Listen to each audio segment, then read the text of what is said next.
Recent events have forced me into a kind of reckoning, sifting through the fractured memories of my freshman year of high school. Until now, that time in my life felt like a scattered collection of half-remembered moments, disjointed and unreliable, like an old tape that's been recorded over too many times. Moving back to my hometown 3 years ago didn't stir up much, at least not at first. But something has changed. Something has resurfaced. And though my therapist insists I should keep these thoughts contained, I need to put this into words. I need someone, anyone, to tell me I'm not losing my mind. Before I get into my own memory of that first week of high school, I need to explain the town. I call it my hometown, though we didn't move there until I was 5. Danny, my older brother, was 7. Still, it's where I spent my formative years, where most of my childhood memories live. For a long time, those memories were warm ones. Of my mom, of Danny, of a time before everything changed. I won't share the exact location, but it's a small town in southeastern Kentucky, the kind of place that sits quiet on the map, unremarkable to outsiders. And yet, for reasons I can't quite explain, people there seem to have an uncanny amount of luck. That's what brought me back, or at least, that's what I've been telling myself. I remember the summer before my freshman year, 3 families in the town won the lottery. One of them hit the Mega Millions. It wasn't just them either. No one ever seemed to struggle for long. Layoffs never led to foreclosure. Bills always got paid. If someone wanted a job, they got it. My mom, a single parent, landed a management position in the next town over, one that made raising 2 kids on her own seem almost easy. Looking back, I should have questioned it more, but at the time, it just felt like life was charmed. With all that in mind, things took a turn not long after my first week as a 9th grader. One memory stands out. Meeting someone else who was new to our high school that year, Mr. Hendrickson. He was our history teacher, fresh to the town like I was fresh to high school. I remember that first Friday when he took our class out by the track field. The late summer air was thick and heavy, the kind that made everything feel sluggish. We gathered near a tree that I hadn't really noticed before. Do you guys know why this is my favorite place to relax during lunch? Mr. Hendrickson asked, scanning the group with a small smile. Liz D spoke up before remembering to raise her hand. Isn't this tree new, like you? Remember to raise your hand, Elizabeth, Mr. H chided gently, though his tone stayed light. That's a good guess, but I don't think this tree is new. A tree this big doesn't just pop up out of nowhere. He paused, glancing up at the thick branches as if reconsidering his own words. This is a white oak, he continued. It's more relevant to my junior year class since they study U.S. history and their curriculum is a little more specific, but I think you guys might be able to appreciate knowing a little bit about it too. Everyone sat still, waiting for him to get to the point. I noticed Liz wasn't even paying attention anymore. She leaned back on her palms, eyes tracing the spidering limbs above her, as if searching for something hidden in the tangle of the leaves. The pink ribbons she always had in her hair dangling towards the ground. Some Native American tribes believed the white oak was sacred, Mr. Hendrickson said. The Celts? Are any of you guys Irish or Scottish? A few of us raised our hands. Very good. The Celts believed the oak was the king of the forest, he continued. Here in North America, the white oak is a symbol of peace and calmness. If I can find a tree like this one, he reached back, placed his hand against the trunk, though his eyes remained on us. All the noise goes away. I can sit in silence and revel in the quiet. Liz scoffed, but didn't say anything. Mr. Hendrickson gave an exaggerated frown, almost cartoonish, like a sad clown, before slipping back into his usual jolly demeanor. Regardless of what you think about all that, Huey, he said, giving the trunk a light pat, this is an old, quiet tree, and when school feels like too much, I guarantee you can come here, sit for a while, and return to level. I'm not gonna lie, I thought it was a really weird thing to say, but we didn't have anything else to do for the rest of class, so I liked it. It beat sitting in the stuffy classroom anyway. What I didn't like was how all the girls in class flocked to Mr. Hendrickson while we waited for the bell to ring. I remember overhearing Liz tell one of her friends that he looked like Brad Pitt with Dahmer glasses, and in some primitive me make fire caveman way, I saw him as competition for every single girl in the school. Of course, nothing ever came of it. The Chomo accusations never surfaced because Mr. H was always dismissive of the girls' flirtations. He kept his distance, kept the conversation school-related, and never entertained anything inappropriate. But the real absurdity came that weekend. My house wasn't far from the school. If you laid it out from east to west, there was the middle school facing east, a small field with a few playgrounds, the high school football stadium, and then the track separate from everything else with the high school right next to it. A long stretch of open field and a quiet residential road ran in front of it all. My house sat facing that road. That Saturday evening, I was sitting in the living room watching my brother Danny and one of his newer friends Jaden take their turn facing off in Mortal Kombat 4 on our PlayStation. Then something outside caught my attention. Through the window, I noticed Elizabeth sitting on the other side of the track field, just a few yards from the tree line, right at the base of the small sloping hill that housed the white oak Mr. Hendrickson had shown us. There was no mistaking her.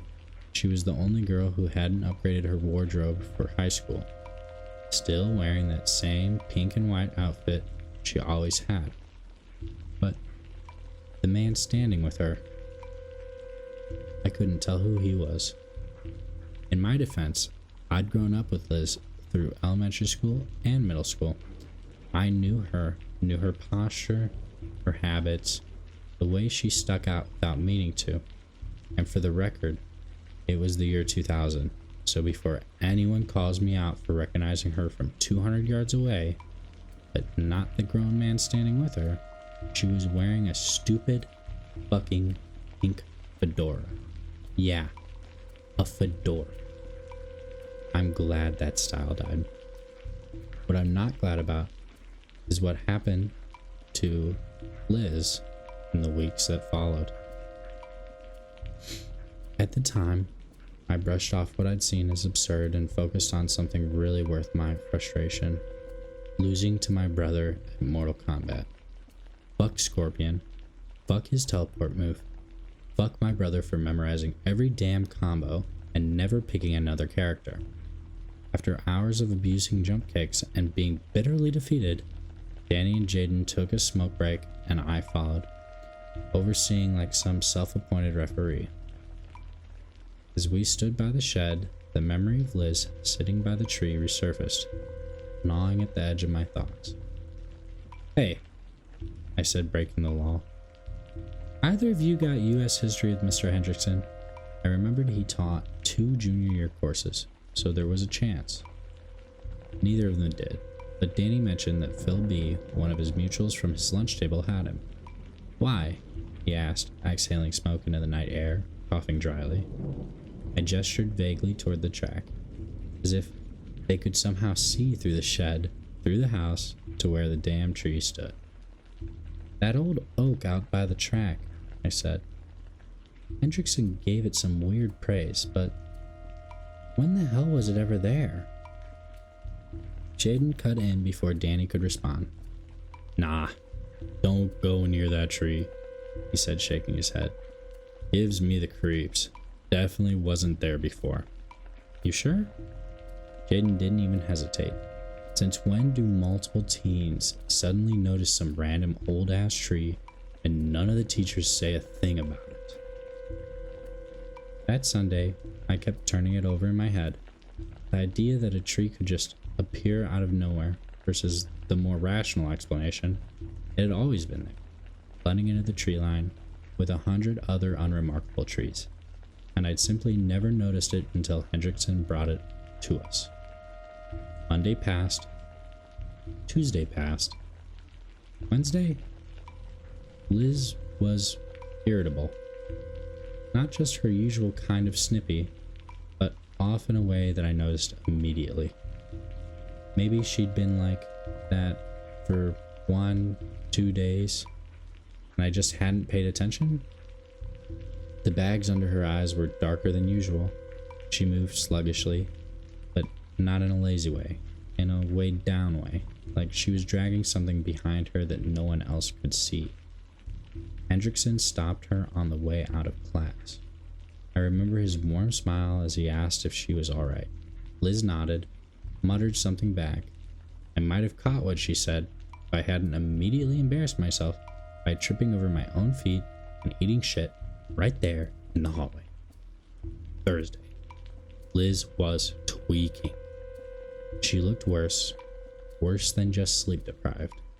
It was like she was running on something beyond exhaustion, wired and aware in a way that didn't make sense. I felt like everyone else was brushing it off as typical 14-year-old behavior, pulling all-nighters, being dramatic, but no one else really saw her. Not the way I did. She wasn't just tired, she was afraid. During the quiet study period at the beginning of class, I caught her glancing over her shoulder. Not once, not twice, but several times. Like she expected someone to be standing there. And then, through the lesson, I watched her flinch, cover her ears, squeeze her eyes shut 3 separate times. Hendrickson noticed too. I remember the way he sat at his desk, pulling a small brass ball between his fingers. Tiny, no bigger than the tip of his pinky. He watched her with some unreadable expression on his face. Not curiosity, not concern, something grim. The afternoon, Hendrickson stopped her again. This time, I caught nothing of the conversation. The door shut behind me before I could linger. Then came Friday. Friday was different. Liz still had the gray bags under her eyes, but the jittery, frayed edges of her demeanor were gone. No more fidgeting. No more looking over her shoulder. She wasn't flippant or sporadic anymore. She was just still. The only noteworthy thing happened after school let out. Most days I'd find Danny after 10th period so we could walk home together, but as I stepped out of the front doors, something caught my eye. Liz, moving fast, rounding the corner, purposeful speed walk. Not towards the buses. Towards the back of the track field. I hesitated, watching, following towards the corner of the building and peering at the track. She didn't slow down until she reached the white oak. And then, without hesitation, she lay down beneath it, arms at her sides, staring up in the tangled branches. For the first time all week, she looked calm. A deep, settled kind of calm. Like she had finally arrived somewhere she had been struggling to reach. A strange feeling crawled up my spine. I turned back toward home and saw Danny and Jaden already on the sidewalk. Danny was watching me. Jaden was looking at Danny. And Jaden was gesturing at me, talking fast, his movements exaggerated with stress. I remember making a point not to ask what they were talking about.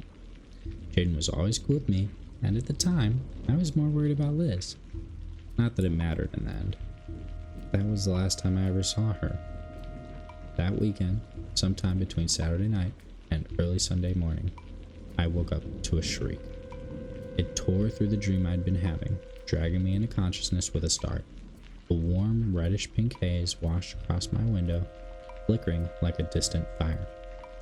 I told myself it was just some late-night drunk weaving home from the city tavern, headlights bleeding through the trees. My eyes flicked to my clock. 3:03 a.m.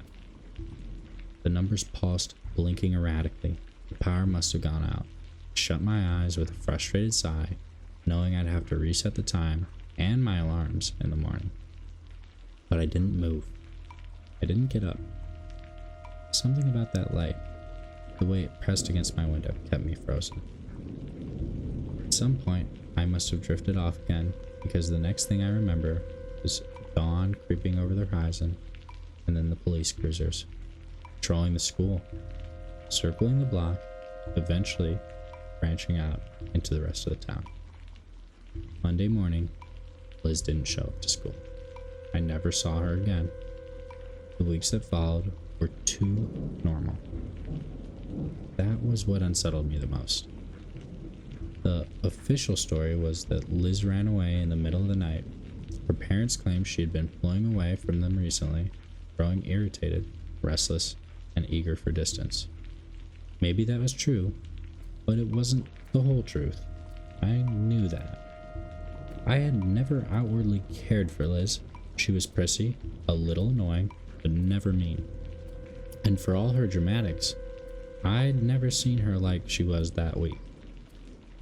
The exhaustion, the way she flinched at things no one else noticed, the way she fled to the tree that Friday afternoon just lay there, as if something about the tree spurred away the non-existent creatures assailing her.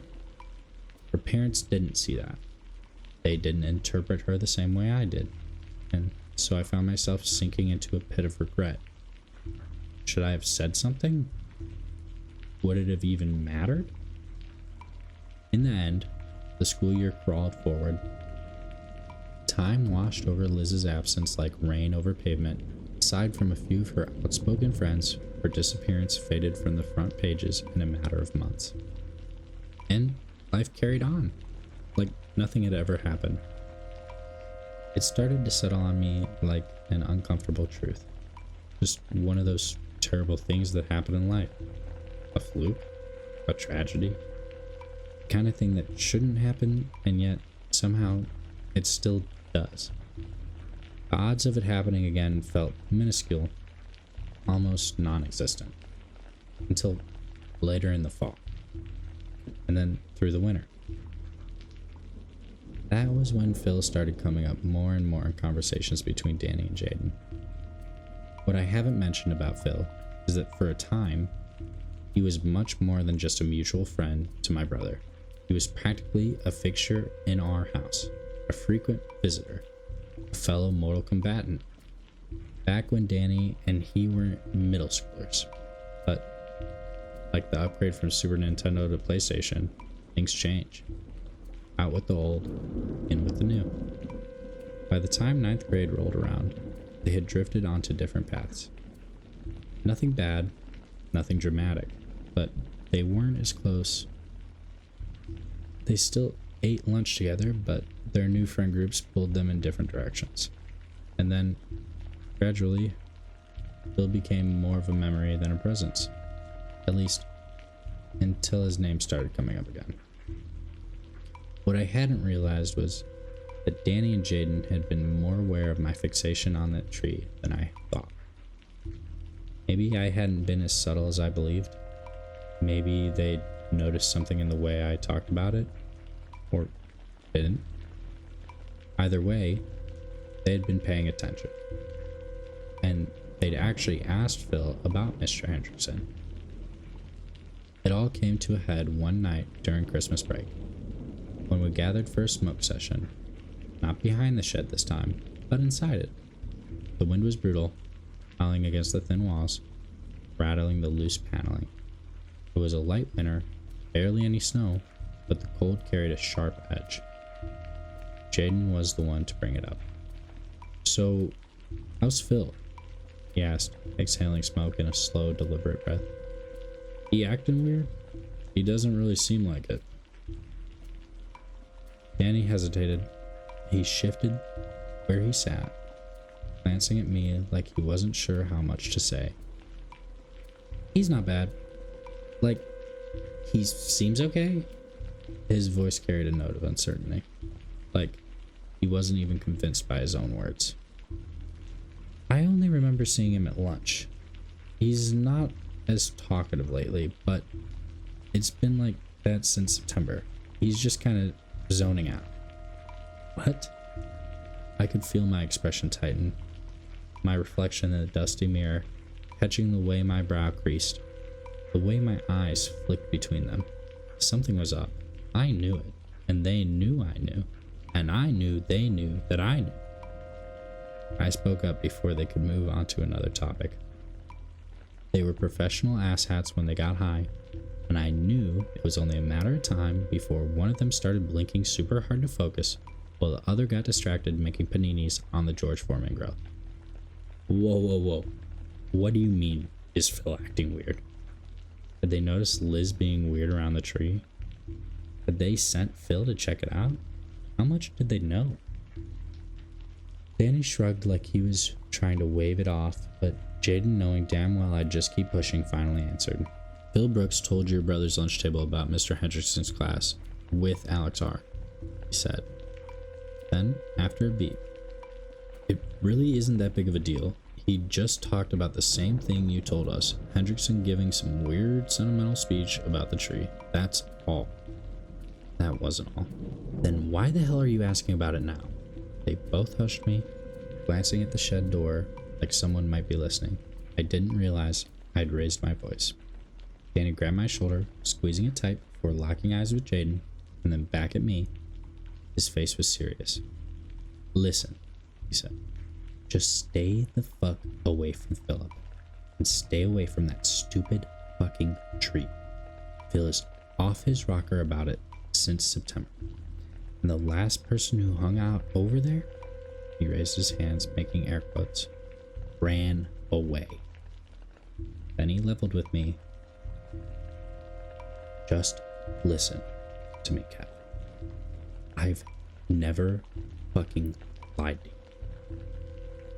We called it after that, heading inside to play Medal of Honor split screen deathmatch. As I sat waiting to face the winner, two things gnawed at me. First, Danny had lied to me plenty of times, but I knew what he meant. Second, Jaden and Danny knew about Liz running away, and even though I'd never told them what I saw or how she'd been acting that last week, they didn't believe she left town either. Obviously, I just bided my time until winter break was over, but I knew what I was going to do the second that conversation in the shed ended. It wasn't a question. It wasn't even a debate. I needed to talk to Phil. Call me crazy, fine, but I lived in reality. Danny's warning had been serious, maybe the most serious I'd ever seen him, but I knew Phil. I remembered when he used to spend weekends at our house, cracking jokes, teaching me Mortal Kombat combos that Danny would later use against me. He wasn't some lunatic. He wasn't off his rocker. And if he was the only other person who saw what I saw, who knew what I knew, then I had to hear it from him. Not secondhand, not in whispers over a joint in a freezing shed. From him. And I knew exactly where to find him. The old white oak. Because that's where it always led back to. As I approached Phil, nothing seemed particularly off. Like I said, it wasn't really a snowy winter, so he sat on the sloping hill beneath the tree, knees bent to prop up a worn notebook. He must have caught me in his peripheral vision, as he started, before realizing who I was. He corrected himself fast, voice going light, almost too casual. Mr. Kevin, what's up? We went through the usual pleasantries, enough to make it feel normal, enough to let me press forward. So, why are you out here? It's still pretty cold. Oh, I like the spot. That right. What's so great about it? Phil hesitated. His fingers drummed against the notebook cover. Noise, I guess. It's just quiet here. His eyes drifted up to the branches, bare now, skeletal against the pale winter sky. Without the leaves, the full shape of the oak was exposed. Twisted impossibly wide, older than any tree had a right to be. It looked like it had been there forever. That's when I saw it. A small, brittle branch jutted out near eye level. A ribbon tying the husk of a bell to it. The metal was dull, corroded, and despite the wind swaying the branch, the bell didn't make a sound. Hollow, like it had been drained of its purpose. I swallowed hard. Mind if I hang out for a bit? Phil stiffened. You should go, Kevin. Something about the way he said it put a knot in my stomach. I've got someone to meet. Hendrickson? I guessed, pushing my luck. No big deal. I have a class with him too. He shook his head fast, eyes darting back to the tree. No, you don't get it. He's no... Kevin! Phil, how's it hanging? Phil shut his mouth so fast I thought I heard his teeth click. Mr. Hendrickson's voice rang out from 20 yards away. Casual, too easy. His hand lifted in a friendly way. Philip's grip tightened around his notebook, his knuckles bone white. Whatever I'd come looking for was shot down instantly. Hendrickson wasted no time clearing us both off the premises, sending Phil toward the parking lot and me on my usual walk home. For a few minutes, we walked together in the silence, until he whispered, just barely audible, "The noise isn't real." Then he veered left, and I was alone. Walking home, stomach twisting, I couldn't shake the feeling I'd just burned a bridge I didn't even know I was standing on. As if it were clockwork. Just like the last time, something bad happened. Another nightmare. But this one wasn't just a nightmare. It was violent, vivid, something that fractured my mind. I sat up in bed to an unnatural pink glow seeping through the window. The warmth hung in the air, thick and heavy, clashing with the reality I knew. I was certain it was still winter, yet outside, the world had changed. The grass was lush and untamed, swaying in a crisp summer breeze. Trees stood in full bloom, their emerald leaves shivering as if whispering secrets to one another. A deep, floral scent drifted through the open window, but something about it was cloying. Too sweet. Like flowers left too long in stagnant water. Then my vision sharpened. Unnatural, like I had binoculars fused to my skull.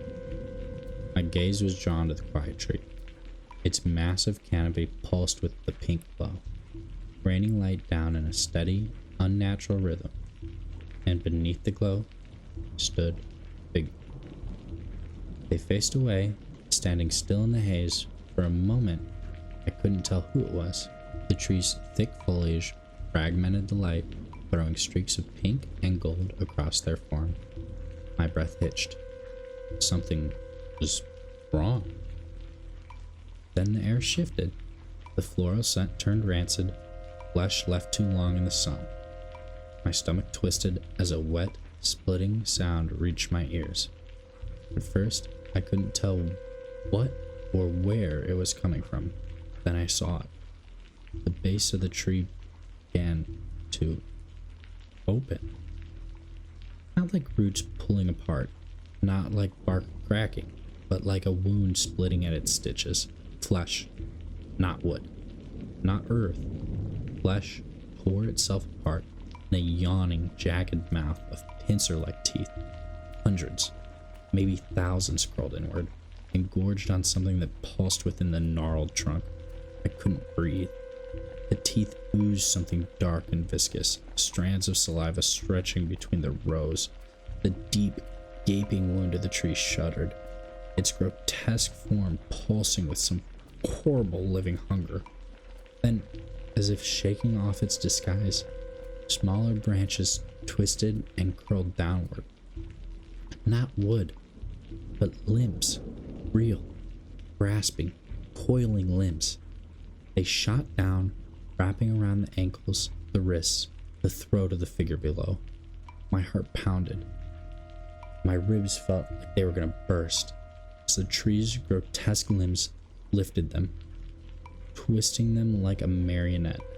Then the tree turned him around. Philip. His face was slack, his glasses slightly askew, but his eyes locked onto mine, and something cold and final slithered through my gut. His mouth barely moved as he whispered, "The noise is..." Then, a jingle. A sound small and delicate. A bell? A charm? It rang out, and the moment it did, the tree reacted. With a terrible wet shudder, the gaping wound of its mouth yawned wider. I screamed as Phil was ripped apart in an instant. No resistance, no struggle, just the sickening snap of bones and the sound of something vital being swallowed whole.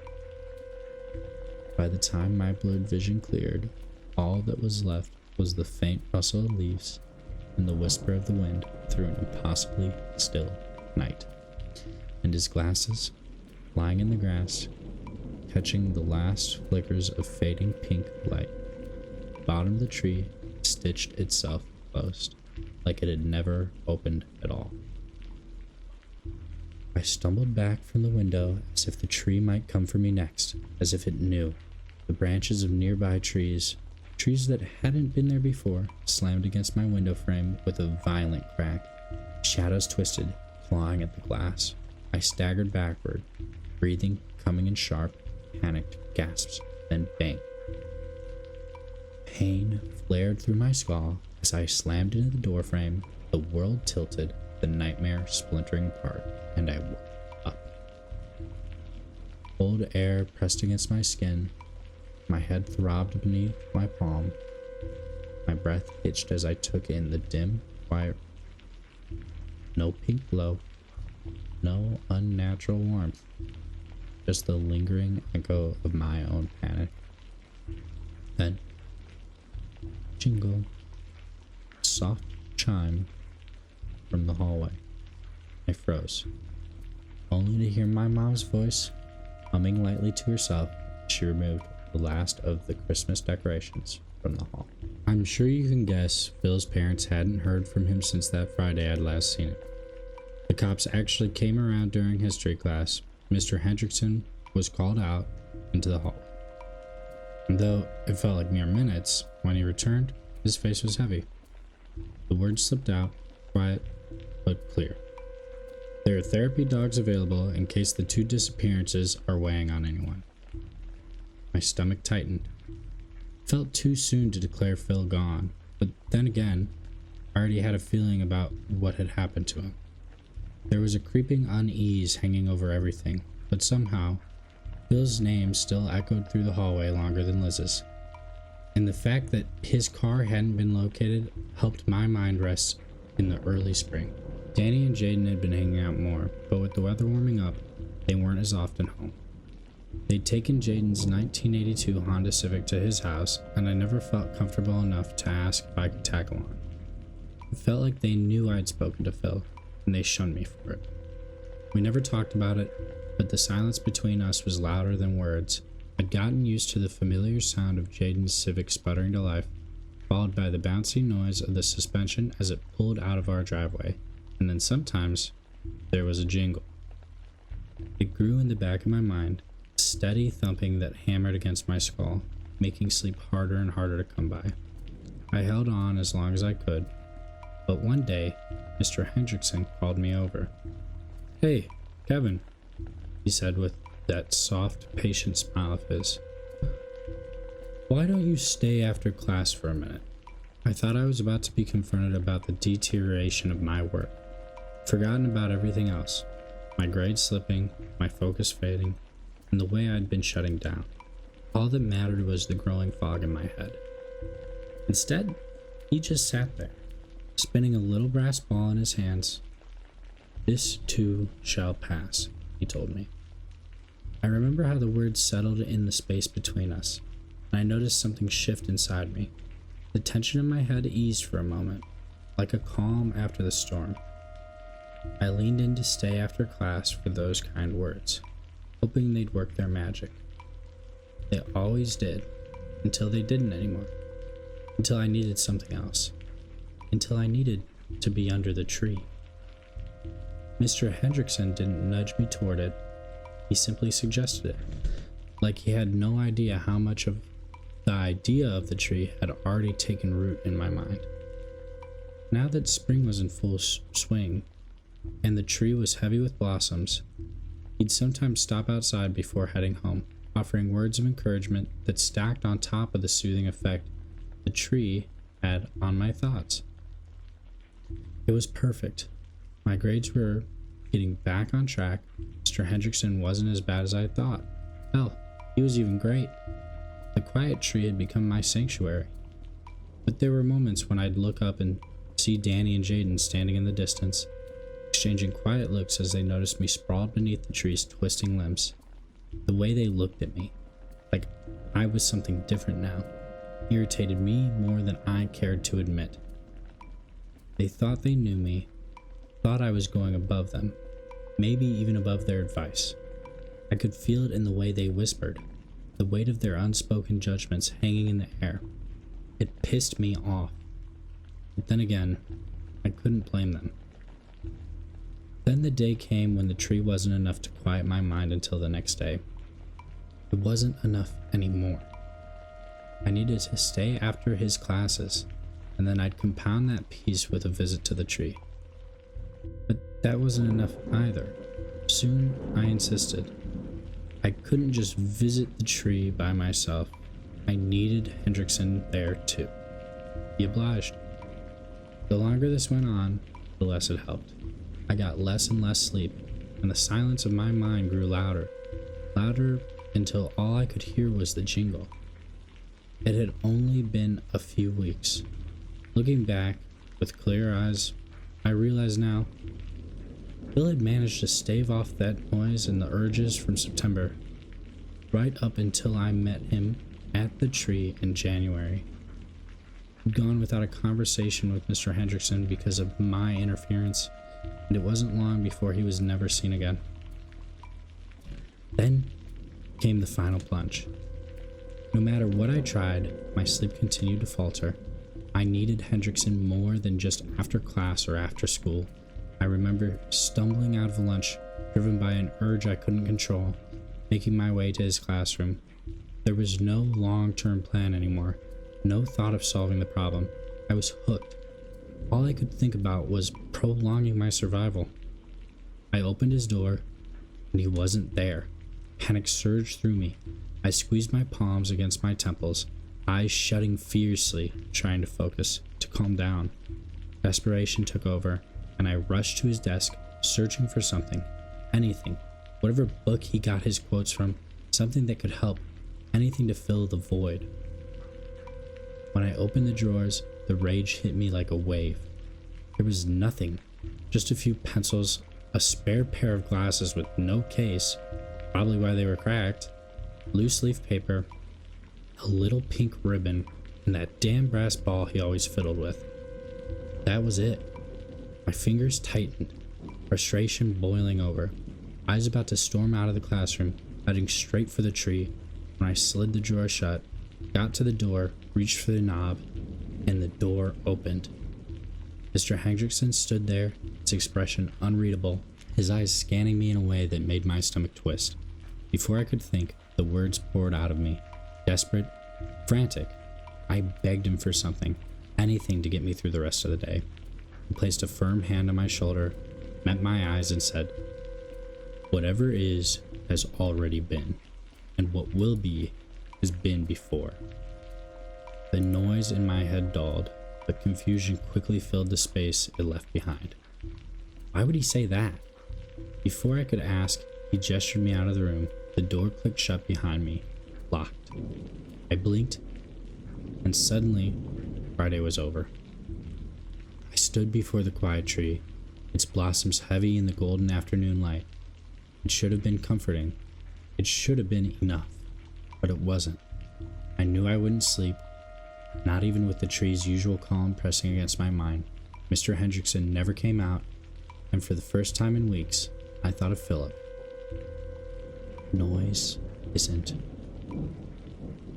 As I tilted my head back, my gaze traced the twisting limbs of the tree, and then I saw it.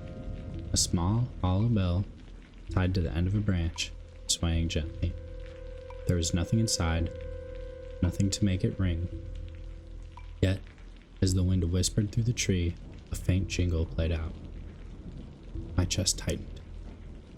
I forced myself to follow the limbs downward to the trunk, perfectly smooth. My breath caught.